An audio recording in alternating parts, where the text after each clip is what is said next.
Bienvenue sur FLC, French Learning Channel. Apprenons le français de manière simple et agréable. C'est parti! Bonjour à toutes et à tous et bienvenue sur FLC, French Learning Channel, votre podcast préféré pour apprendre le français en explorant des sujets fascinants et enrichissants. Je suis Claire. Et moi, c'est Jérôme. Haha, toujours là, fidèle au poste, même avec un petit rhume aujourd'hui. Voilà, désolé pour ça. Oh là là, soigne-toi bien Jérôme, mais je suis contente qu'on soit ensemble aujourd'hui pour un épisode, vraiment mignon, fascinant, presque magique même. Oui, magique, c'est le mot. Parce qu'aujourd'hui, on va parler d'un phénomène qui nous concerne tous, qu'on a tous vécu, mais auquel on ne pense pas assez souvent.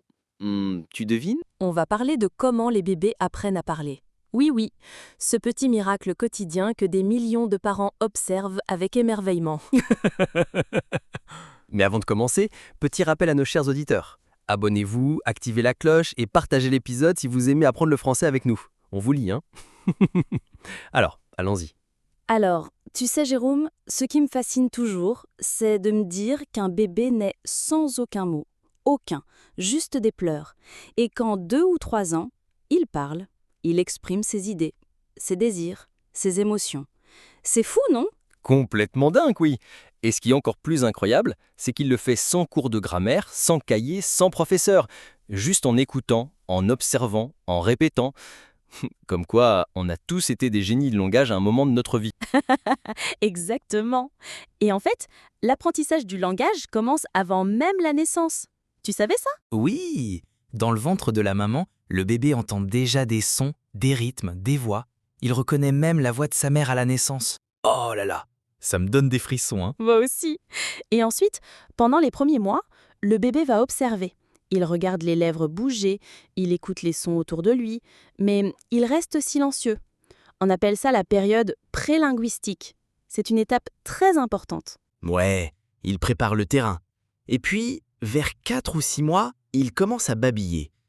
Tu sais, ces fameux baba, dada, mama, qu'on trouve si mignons. Oh oui, c'est trop chou. Mais ce n'est pas juste mignon, c'est très technique. Le bébé fait des exercices, il teste sa voix, il expérimente. C'est un peu comme une mini-répétition avant le vrai spectacle. J'adore cette image. Le bébé dans sa loge qui s'échauffe avant de monter sur scène.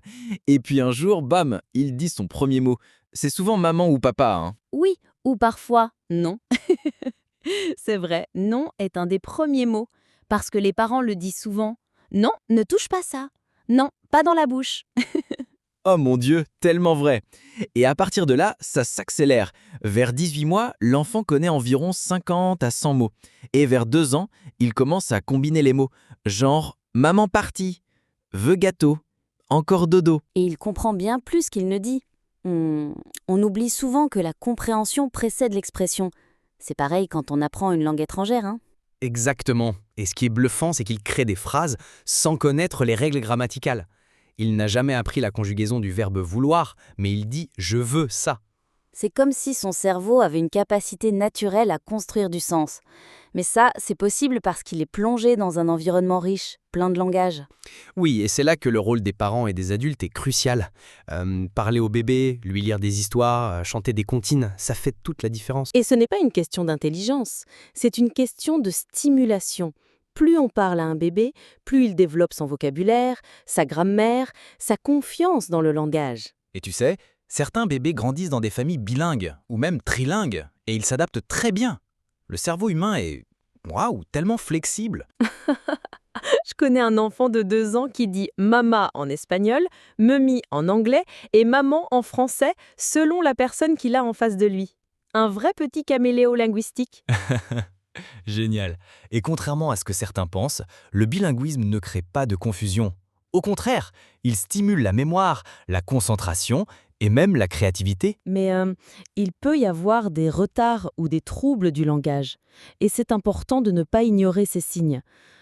Si un enfant de 2 ans ne dit aucun mot, il faut consulter un spécialiste. Oui, mais attention à ne pas comparer les enfants entre eux. Chacun a son rythme. Certains parlent très tôt, d'autres prennent leur temps. et ce n'est pas grave. Alors, qu'est-ce qu'on peut retenir de tout ça, Jérôme? Tu as une idée? Oui, que l'apprentissage du langage est un miracle quotidien, un voyage qui commence dans le silence et qui se transforme en mots, en phrases, en histoires. Et que nous aussi, en tant qu'apprenants du français, nous suivons ce chemin.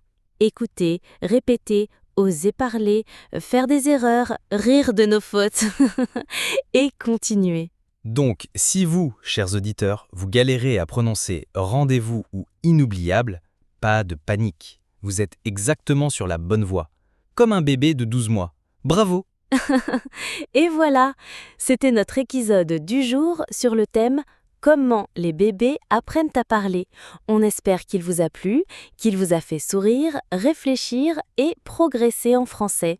N'oubliez pas de liker, commenter, partager. Dites-nous en commentaire quel était votre tout premier mot. Et est-ce que vous connaissez une anecdote marrante sur un enfant qui apprend à parler? Merci de faire partie de notre communauté d'apprenants. Continuez à écouter, rire, répéter, rêver et surtout à apprendre avec plaisir. À très bientôt sur FLC French Learning Channel. Merci de nous avoir écoutés sur FLC, votre référence pour maîtriser la langue française. N'oubliez pas de vous abonner pour plus de leçons et de ressources d'apprentissage. À bientôt!